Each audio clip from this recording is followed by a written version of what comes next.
there's definitely something loose rattling around in here. So let's see what it is. Welcome to the Cheap Guitar Channel. Just a poor man playing poor stuff poorly. Thanks for being here, and hopefully you can make an informed decision with your friends here at Cheap Guitar Channel. Like and subscribe if you want to. And now, here's me to hopefully help you make an informed decision with the Cheap Guitar Channel.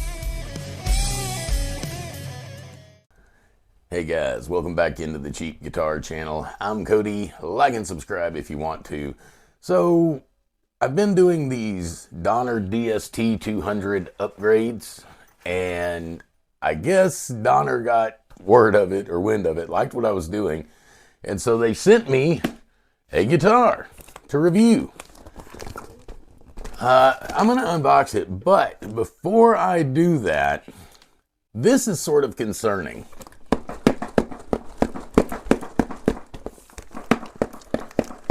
There's definitely something loose rattling around in here. So let's see what it is. Got my handy knife here. And tell you what we will do. Try and turn this around.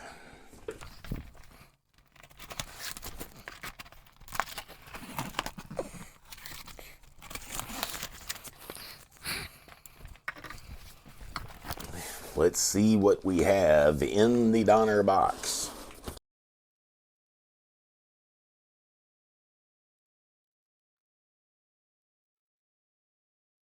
Luckily, what I was hearing rattling,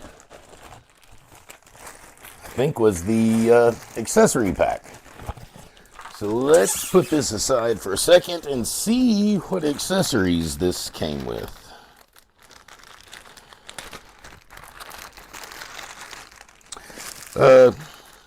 Comes with a strap very similar to the strap that came with the DST200s. Not a bad strap. Definitely a much better cable than the normally cheap plastic molded in cables that come with guitars. These cables actually aren't bad, especially for freebie with a guitar. They have the user's manual. They have the wang bar, which doesn't do me much good. Man, if these things made me a better player, oh, if only. Yeah, that's practice that does that, which I don't do nearly enough of. And of course, the Allen wrenches to adjust the guitar. This guitar is the DMT66. And I am really hoping that the quality, and especially the neck, if it's anywhere close to the DST200s, I will consider that a big win. But let's see what we have. It definitely has a better feeling case, or a bag, I should say. Yeah, this is the bag.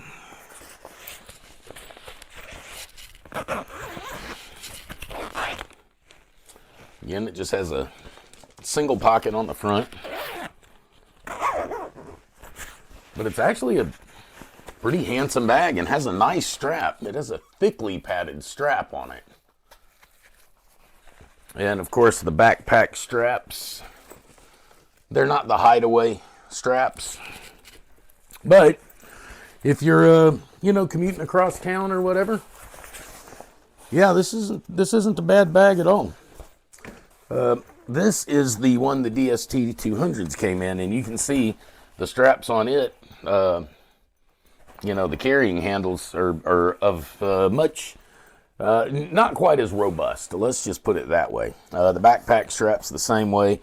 I would say, again, not quite as robust, but functional. I do like the fact it has this pocket on the front rather than the zip, just the zipper part. All right, let's see what the guitar looks like. I have to tell you, I was really worried when I kind of shook the box and started hearing the rattling around. Ooh, it's always a scary sound to me. Okay, let's set this here and take a look. I don't know if that's 5mm padding, but I'm going to guess that. It's definitely better than the standard dust cover that normally come with these guitars at this price point. And we will get into the specs of this guitar in a minute, but let's see what it looks like, boys and girls. Man, I'm excited. And I want to thank DONNER for sending this. I'm totally unsolicited. They just said, hey, would you like to review a guitar? Sure. Why not? Oh, wow. This is encouraging.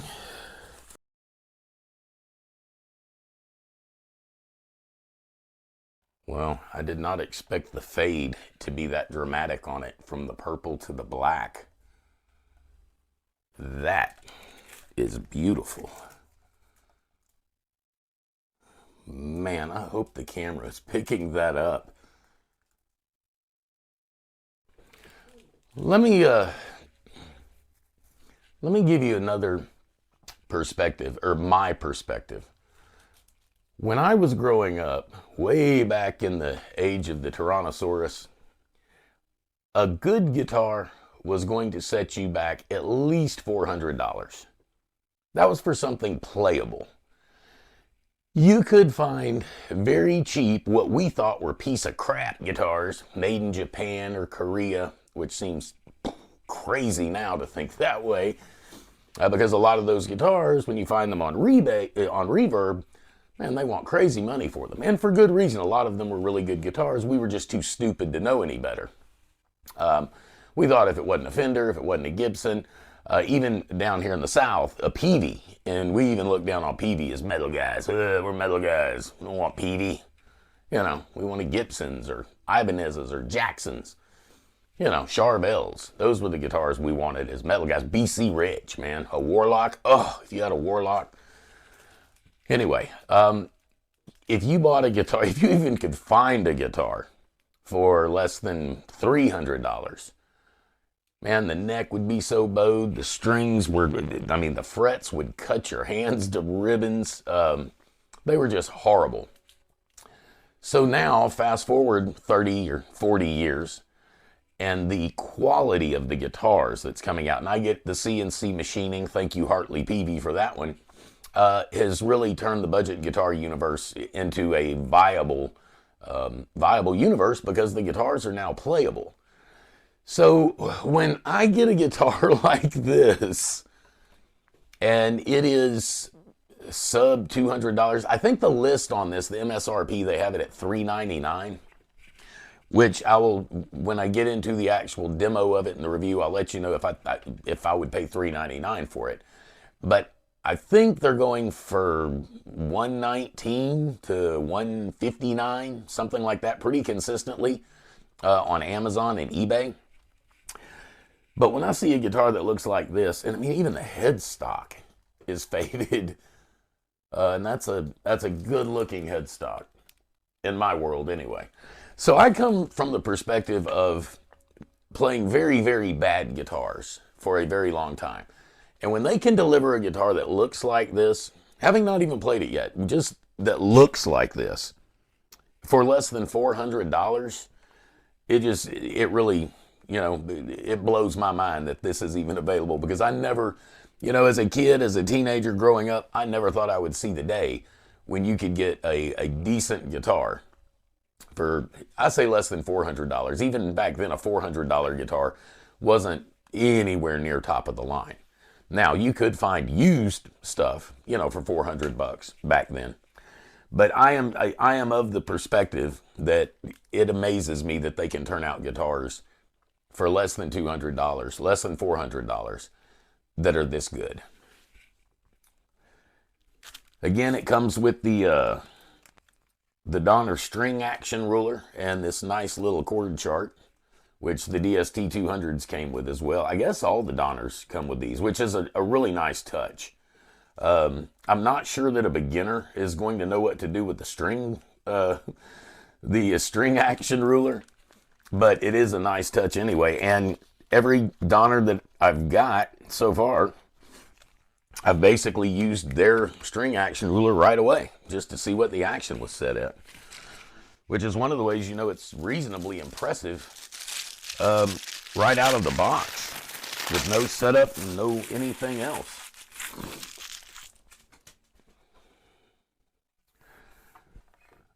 This neck feels remarkably similar to the neck that's on my Harley Benton, what is it, the TE40 Harley Benton I have. And I love that neck too.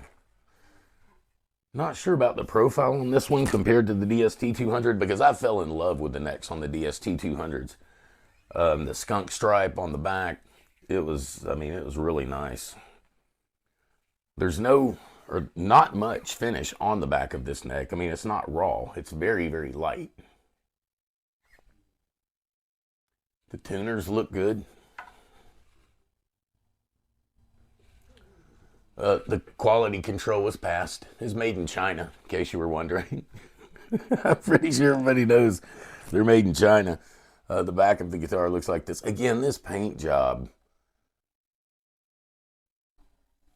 Man, this paint job is something. This is not at all what I expected.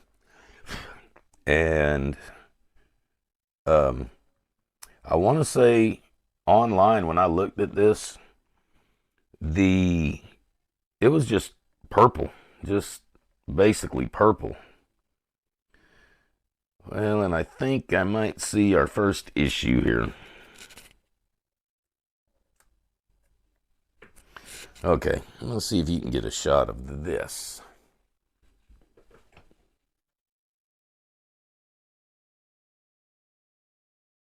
See that on the neck?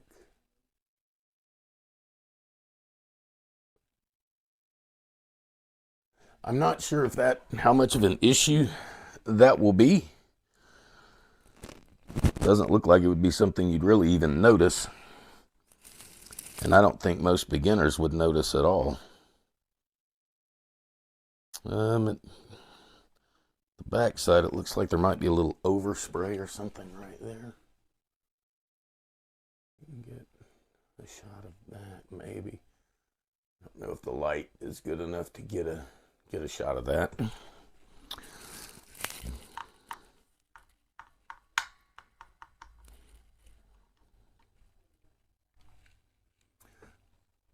Knobs turn smoothly enough. It's a 5-way switch. I mean, you can tell it's probably not a switchcraft, but if it gets the job done, and of course it's not in tune, so let's do that.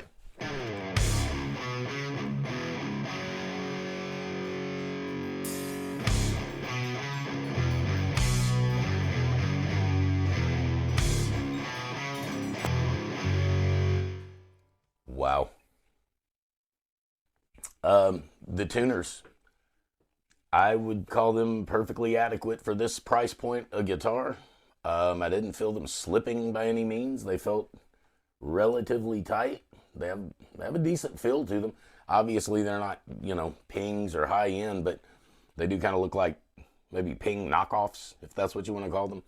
They're much better than a lot of the cheaper tuners that I've taken off other guitars, sort of those standard Chinese tuners. They definitely look better, and they feel a little better. They move a little smoother, a little more smoothly. So yeah, so far so good. Let's see what according to their blurry string action ruler, let's see what it says the string action height is, or the height is on these. It's a little bent here in the corner, but that's okay. So it's basically 1 millimeter at the 5th fret on the E, and 2 maybe 1 3/4, 2 at the 20th fret.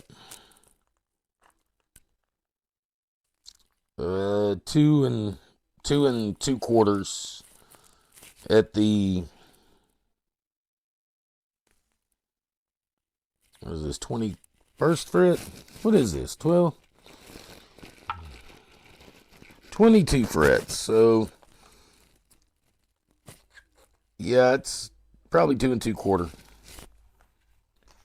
All right, the high E at the 5th fret. Looks like 1 1/4. At the 12th fret, it is 1 1/2.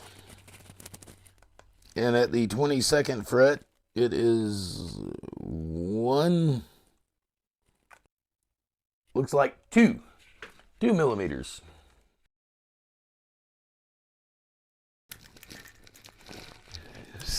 You're wondering what's rattling. I was like, oh no. Yeah, it's plastic on the pickup.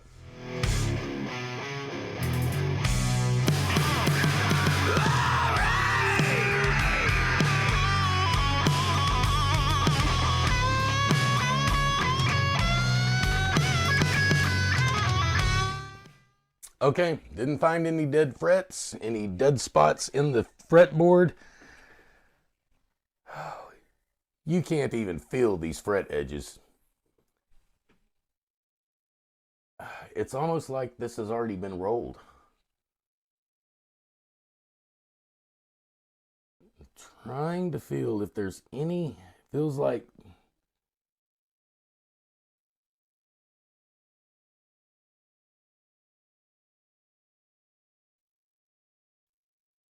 I cannot believe there isn't even a, maybe this one here at the 11th. Okay, so I'm going to try and pick up where I left off when I was so rudely interrupted by my camera running out of memory. I was talking about the neck and that maybe the 11th fret could use a little treatment. But man, this neck is nice and I don't really have to do anything to it. I could be very, very happy with the way these frets feel on this neck right now. I am going to lower the action on it. I'm going to put new strings on it because these are the ones that came on it and I haven't done anything to it. The nut is cut pretty decently. It could be cut a little better, but overall it's cut pretty nicely. I am going to test the tremolo, even though I'm not a whammy bar player at all, but why not run it through its paces? So we're going to tune it up, plug it in, give you a sound demo, and see just what this baby will do. Okay, so a couple of things before we get going with the sound demo. I am using everything that came with this Donner. I'm using the Donner strap that came with it, and I'm using the Donner cord, which is better than the typical little normal thin, not worth a crap cords. So this is definitely better than your run-of-the-mill cable that comes with the budget guitars normally. So, you know, it's a nice accessory pack. The gig bag that comes with it is nicer than the one that came with the DST200.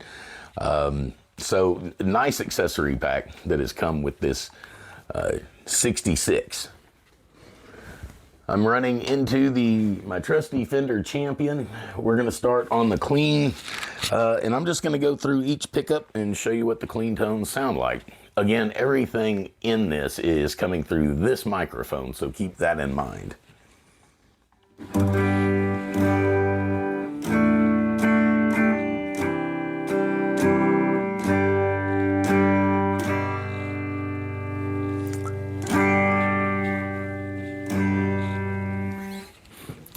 So you can see the guitar a little more.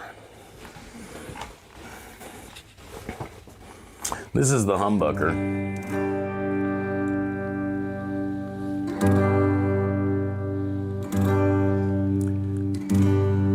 Unlike a lot of budget guitars, the tone knob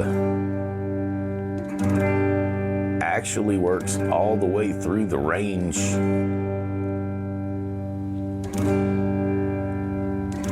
Nice.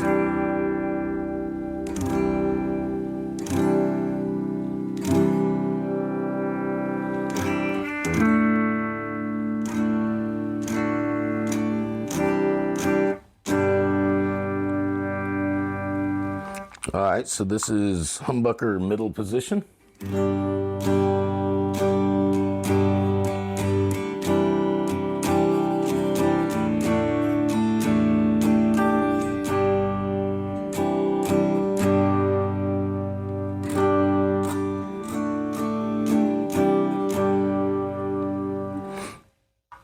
And the middle position.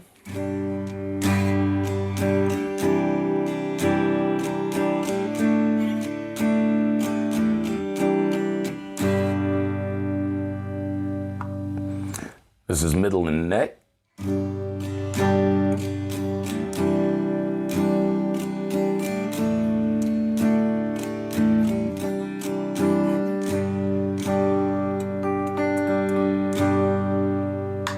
And the neck position.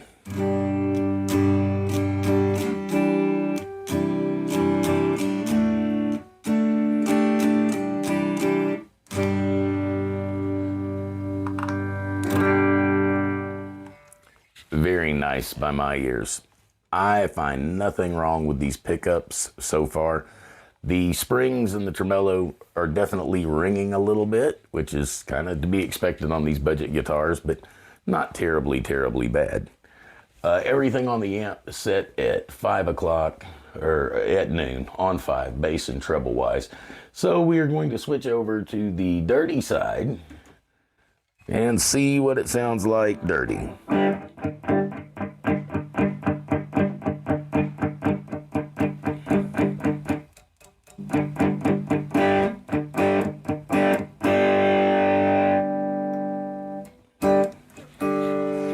All right, this is Tweed, set on 5 on the humbucker.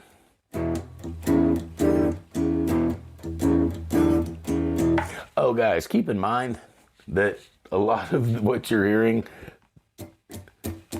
is just me hitting the strings like a gorilla, because that's how I play.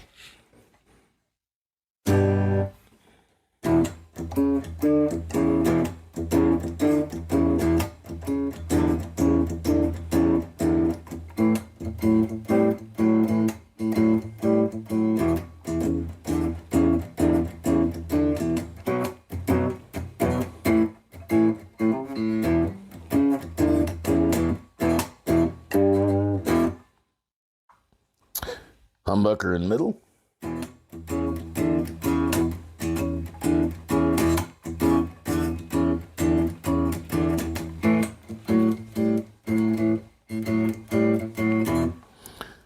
Middle position.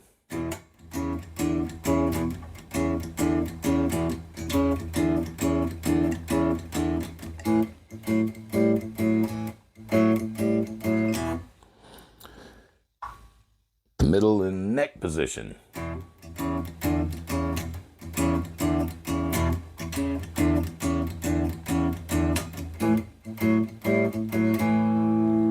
And the neck position.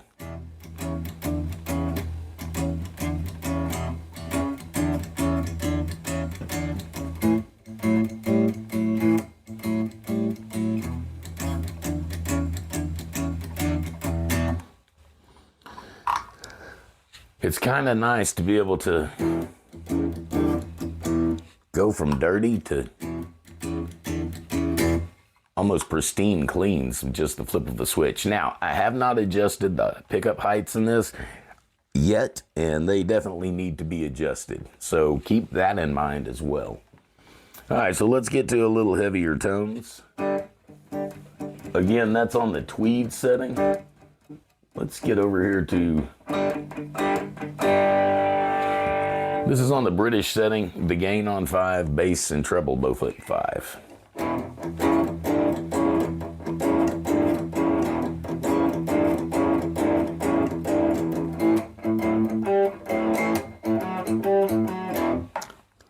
And the neck in middle position.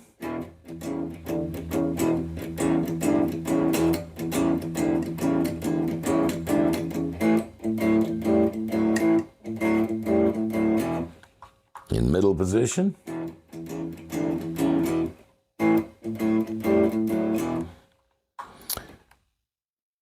Middle and neck.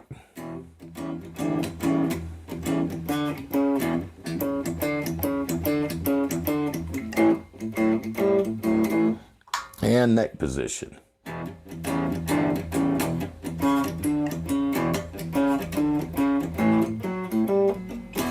Okay, let's get to,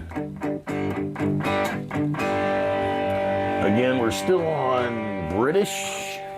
We're still on British, so this is British humbucker.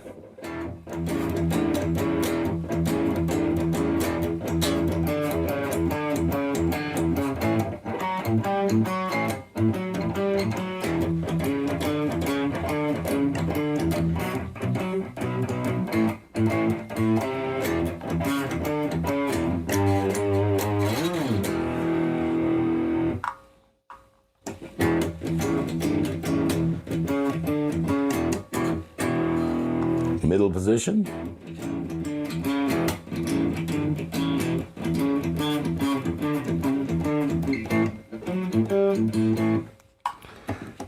It's middle and neck.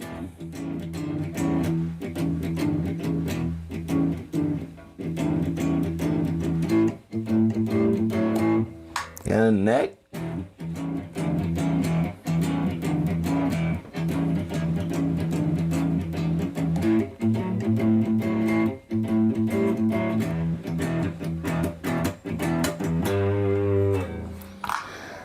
Let's do that, and let's just crank the gain all the way to 10.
You know, one of the things that impressed me about that just now is the fact that even with this high gain stuff, it still maintains a good bit of clarity. Normally guitars in this price range, the clarity kind of disappears with the high gain stuff, especially when you're playing open chords.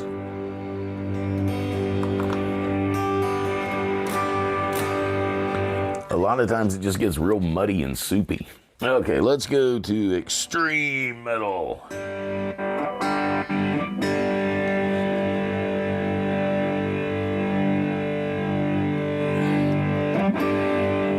Give it a little more volume.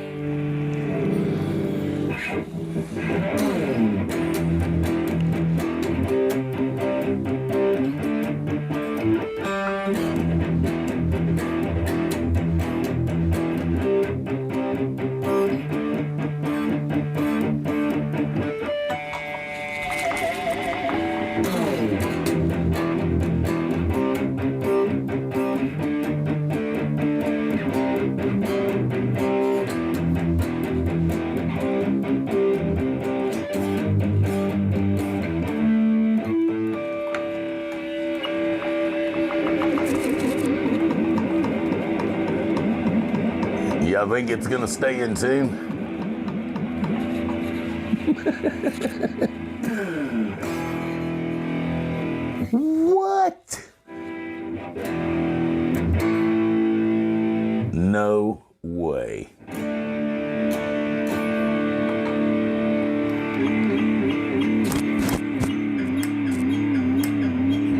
springs.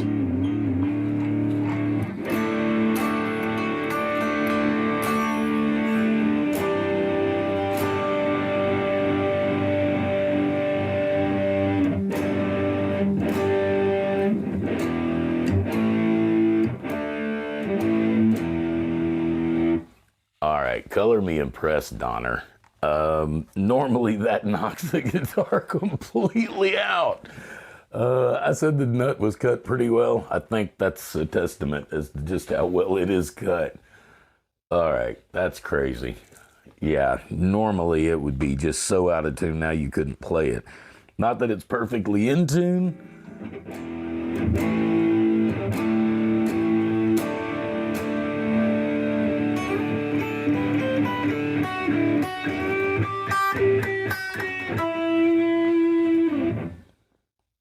But man, you know what? Let's see just how far out of tune it actually is. Now that I did that, I got my Peterson strobe tuner here, so it's reasonably accurate. I think it's safe to say. Let's see.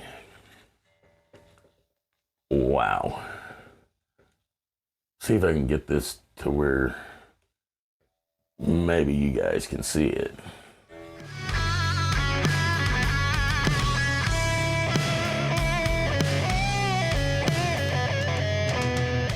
Hopefully the camera picked that up.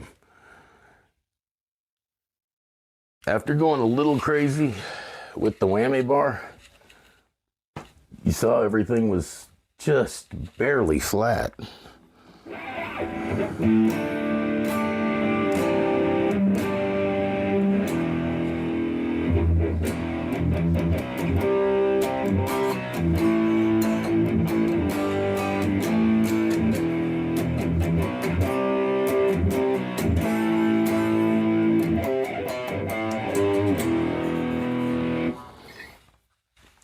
Man, okay, first impressions of the Donner 66.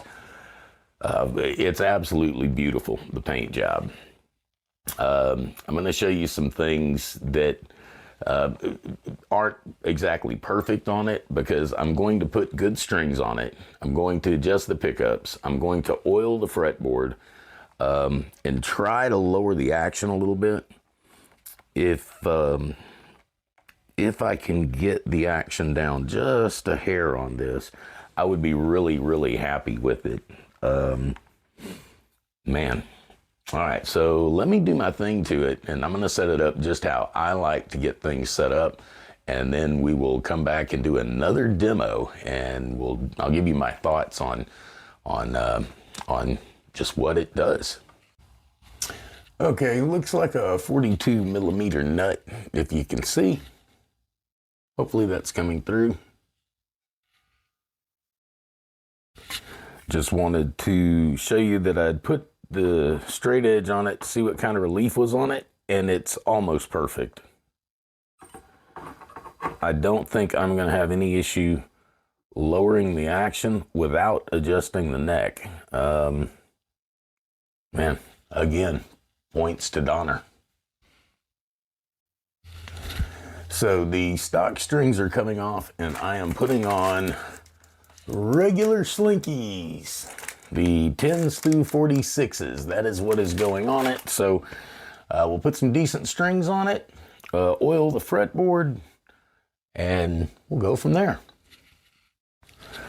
Obviously, it had been sitting in a warehouse or something. It's pretty dusty, so just clean all this off the neck real quick before we go and put the oil on it. We'll also adjust the pickup height, but I wanted to show you, if you can see this on the camera, there is a couple of places on here where the paint didn't exactly get where it needed to go. One is right here around this pickup ring. Well, around the pickup on the body, there is some paint that is missing right here. And then on this part right here, if you can see, if it's picking it up well enough, it looks like it's undersprayed maybe along the inside of this pickup. Hopefully you can see that on the camera. So there's little places right through here where, you know, the paint just didn't quite get exactly where it needed to go.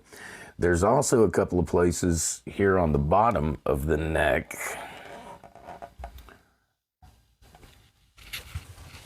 If we can see that. But talk about nitpicky. Most people wouldn't even notice that. I don't think.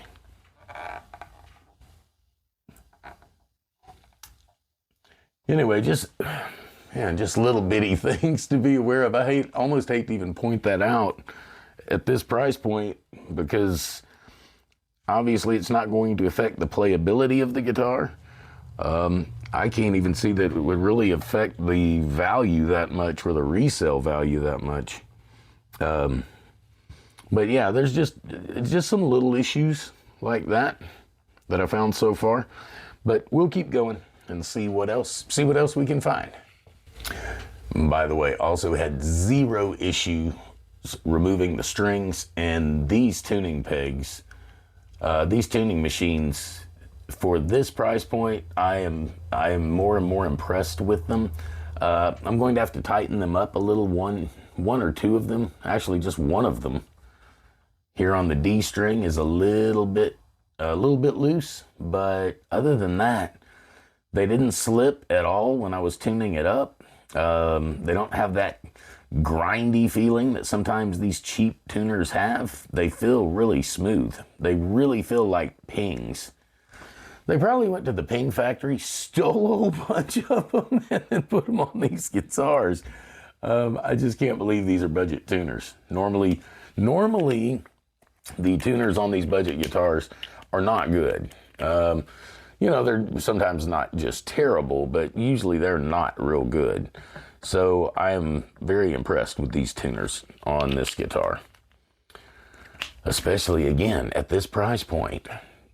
I just, you know, really wasn't expecting much of anything as far as those kind of, you know, those sort of things go. The tuners and the, you know, strap buttons, the bridge usually is where they cut corners. The pots, of course, I fully expect there to be dime-sized pots in here. We'll take the back off in a minute and look, but I fully expect these to be dime-sized pots. I would be very surprised if they're not. Well, actually, at this point, I probably wouldn't be surprised if they're not, for all the surprises this guitar has provided so far. But yeah, I figure they're going to be dime-sized pots. I don't figure they're going to be full-size. But maybe they are. Who knows? This guitar has been full of surprises so far, so maybe they will be. I also want to tell you guys, I really, really, really appreciate you being here. And, you know, it just shocks me that anybody would want to know what I have to say or what I think about anything. So to have you here, like and subscribe if you want to. I don't, you know, I'm not one of those people that says like and subscribe. It doesn't, you know, just like and subscribe if you want to. If you don't want to miss anything, especially me messing up perfectly good guitars. Sometimes it's entertaining, you know, and if I can make one person smile today, then I feel like I've done a good thing. I did see yesterday, I went and looked at the analytics, and only 15% most of the time of the people that are watching my videos are subscribed. So, you know, if you would like and subscribe, that definitely helps the channel out, helps get more people out to, get my videos out to people to check them out, that, you know, maybe they'll like them. And if not, that's okay too. Oh, man. Look, I need to move the camera for this one, because I really, really, really want to thank Ted. Ted talks guitars and life, and he definitely does. He helped me out a whole lot. Just with really with everything. But man, so many of my friends at other channels have been so gracious and so kind and so helpful through this whole process. I really can't list all of them, but the most recent one was Ted. Ted Talks Guitars and Life. If you haven't checked out his channel, be sure to check it out, man. Ted, super cool dude. On top of, he's definitely taken some slings and arrows for the rest of us. I've learned a whole lot by watching my buddy Ted, so definitely go check out Ted's channel. I'll try and leave a link for him. So make him a little easier to find. But Ted, thank you, sir. You are a scholar and a gentleman, and I really appreciate it. Well, that neck, I may have to do this again with this neck. Boy, it's just soaking up that F1 oil.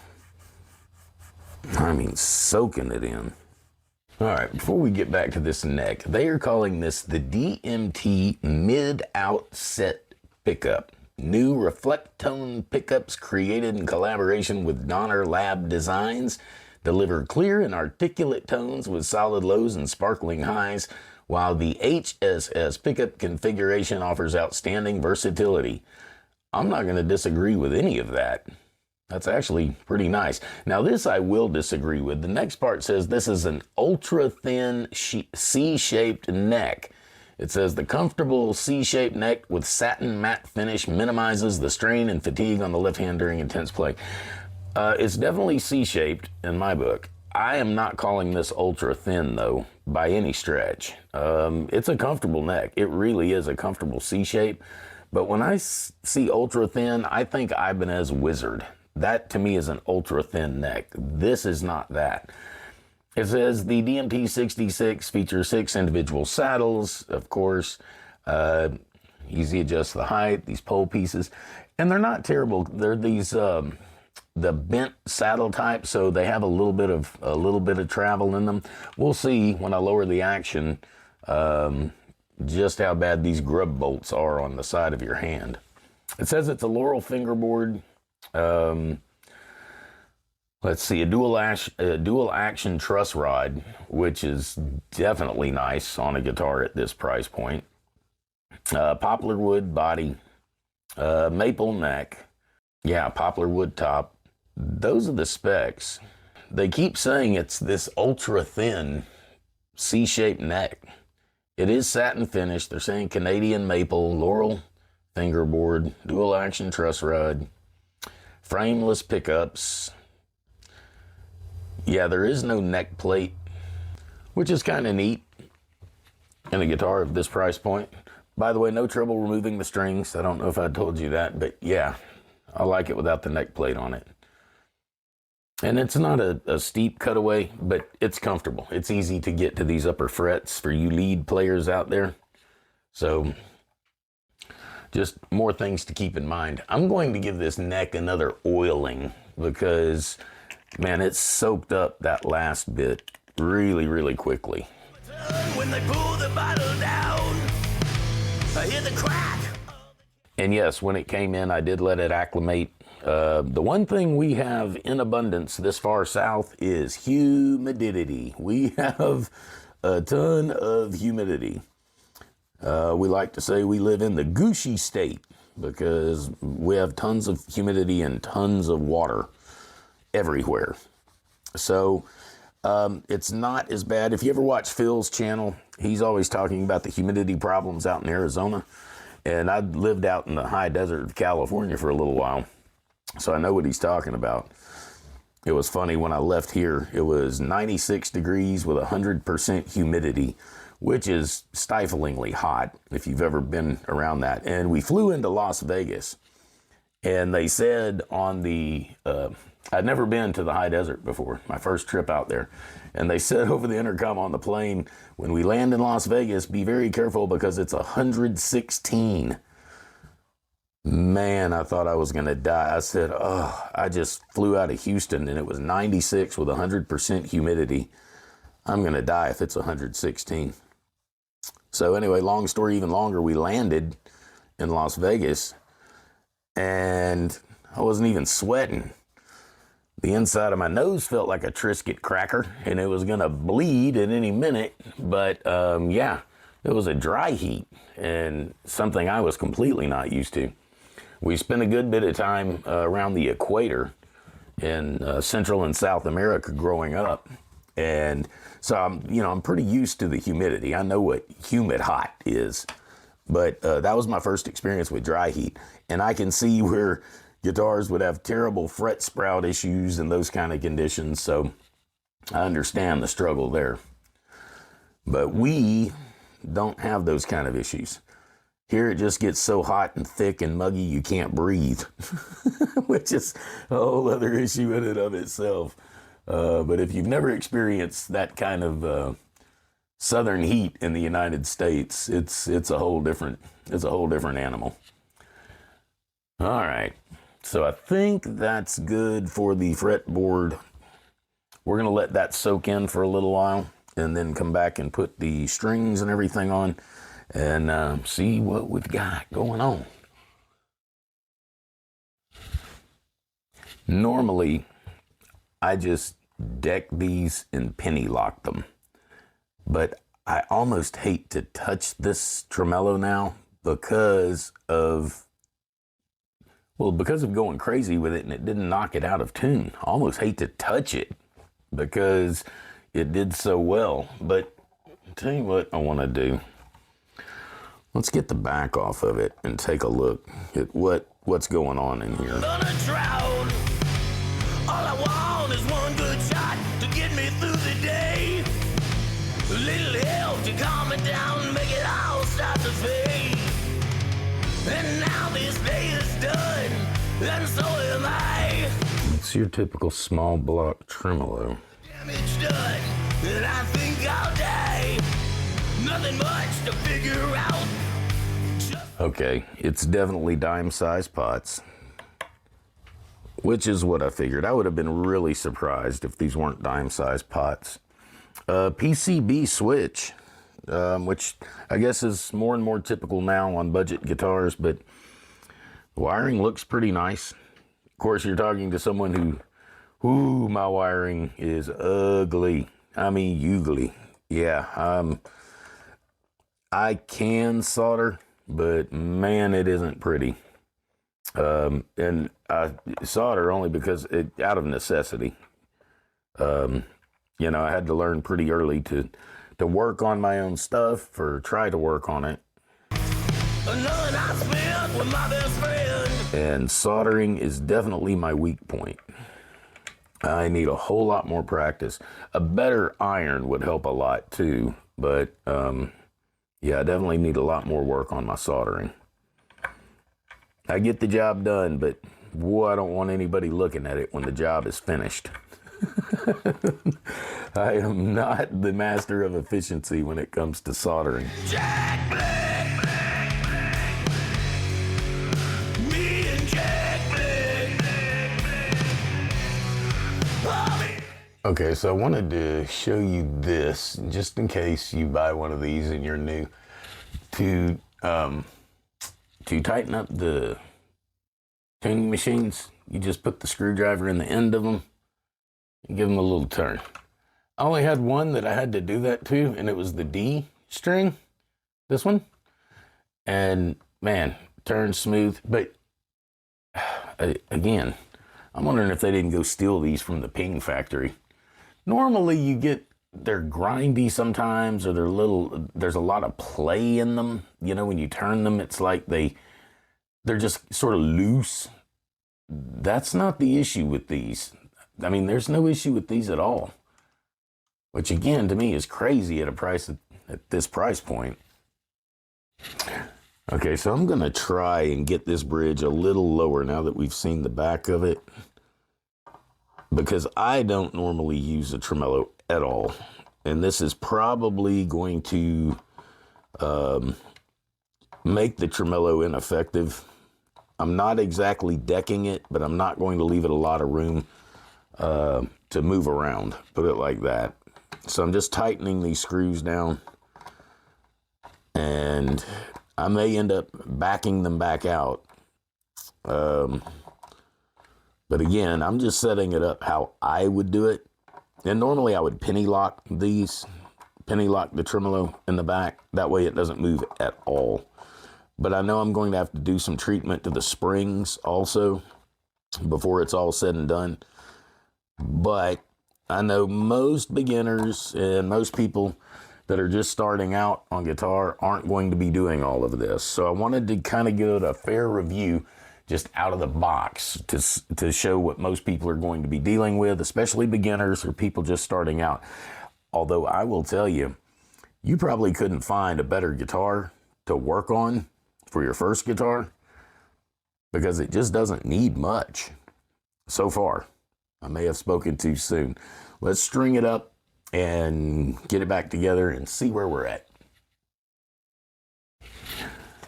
I was talking to someone the other day about tremolos, and for whatever reason, ever since I was first started my musical journey as a drummer, I've just had a knack for being able to set up tremolos. Gaylors, Floyd Roses, the KMDs, the no-name brands, whatever it was. And I cannot explain it. I do not know why, because most people and most guitar players that I knew, especially back then, they hated working on their tremolos. And I understand why. I do understand why they hated working on their tremolos. But I always just, for whatever reason, had this natural knack for being able to make them function the way they should. So there's a lot of other places that I fall way short, both in life and in guitars. But tremolos, and for someone that isn't a real guitar player and doesn't ever use a tremolo, I just never had any issues making them function the way they should.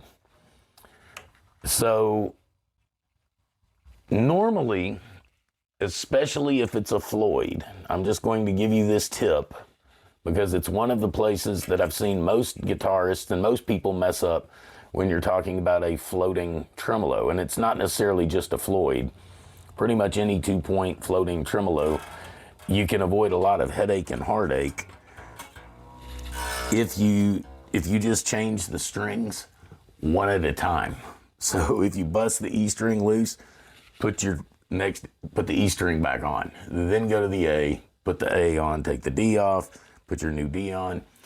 Once you have the tremolo floated, man, it makes life a whole lot easier than having to reset the whole thing.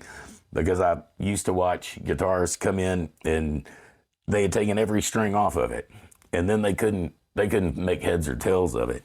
So just a tip, if you have a Floyd or any kind of floating tremolo like that, if it has a locking nut on it, yeah, change your strings one at a time. That's my advice to you. All right, so the strings are on.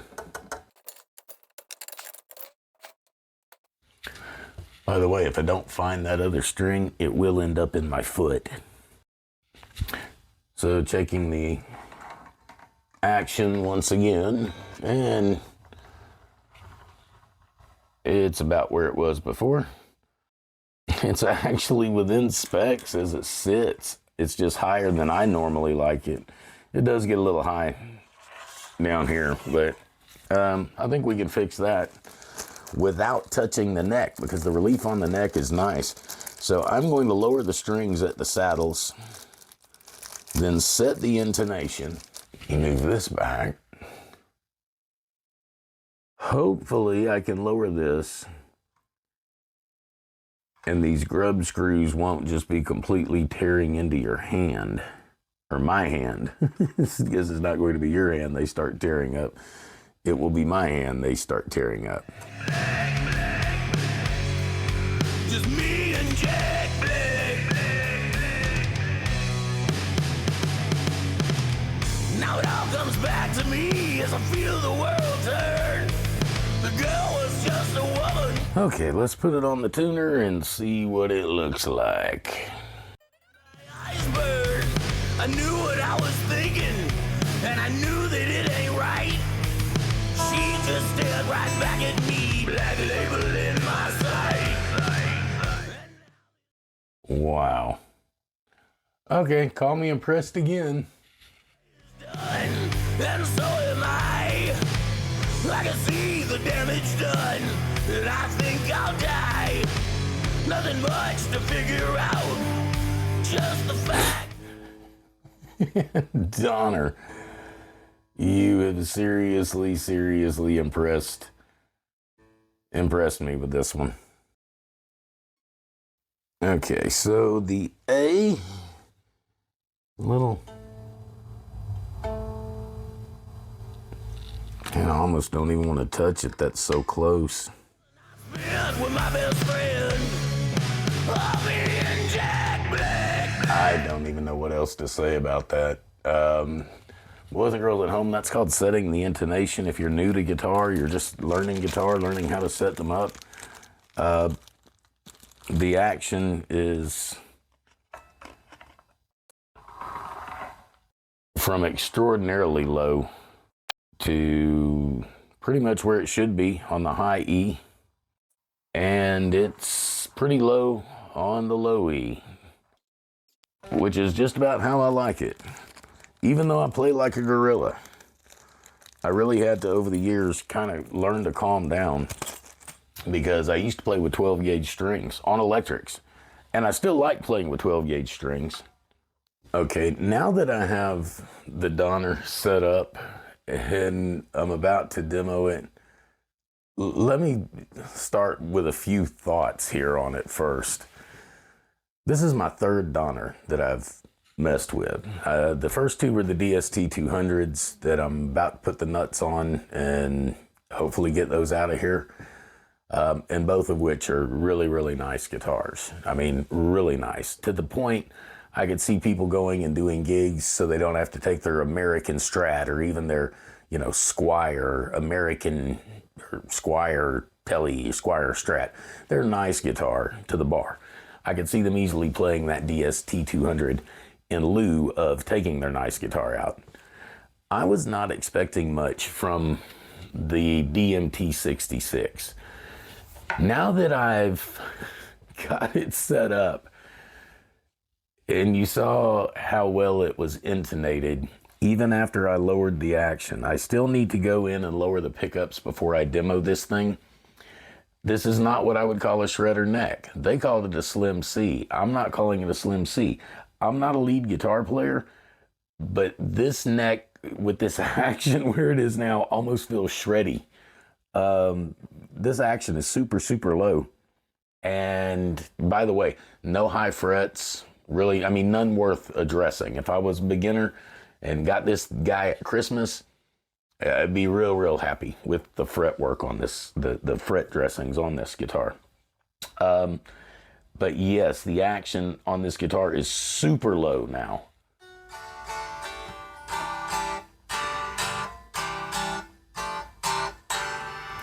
And it isn't fretting out anywhere that I can find. My point is, I'm not sure that every DMT66 is going to come this well set up, even after you set it up. I'm not sure that this is just an anomaly or a one-off, but Donner, if all of them come this way, this is definitely a winner, because that was so easy. I have guitars that I was ready to pull my hair out trying to get the intonation set, trying to get the action set, setting the relief in the neck, all of which was more difficult than this guitar. This guitar was crazy easy to work on. And I mean, I'm just blown away, because for a sub $200 guitar, I think the MSRP on this is $399, but we know how that goes. You go to eBay, you go to Amazon, you wait on the deal, you can get this guitar well sub $200. It is, obviously the paint job on it is gorgeous, but again, Donner, I think, has a home run here. If all of them are like this, it almost makes me tempted to get another one to see if the next one is as good as this one, because I sort of had that same experience with the DST-200. The first one that came in was almost perfect, and then the second one that came in had one or two little things. I mean, nothing to send it home or send it back for, but it did have one or two little things that the first one did not have.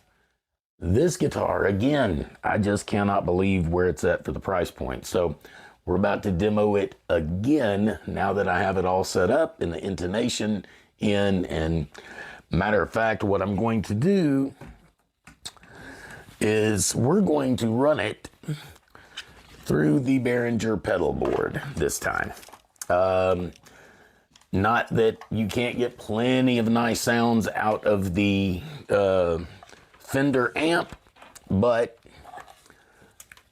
now that it's set up, why not run it through the Behringer pedal board and see just how many tones we can actually get out of it and see how it sounds running through a cheap pedal board? Because I could very easily see you buying this guitar and maybe one or two of these pedals, and you're still going to be way under $200. I mean, way under $200. So anyway, why not? Let's do it and see. Thanks again for hanging out with us on the Cheap Guitar Channel. Like and subscribe if you want. And be sure to join us next time for a poor man playing poor stuff poorly. For all of me here at Cheap Guitar Channel, have a good one, and I'll talk to you next time.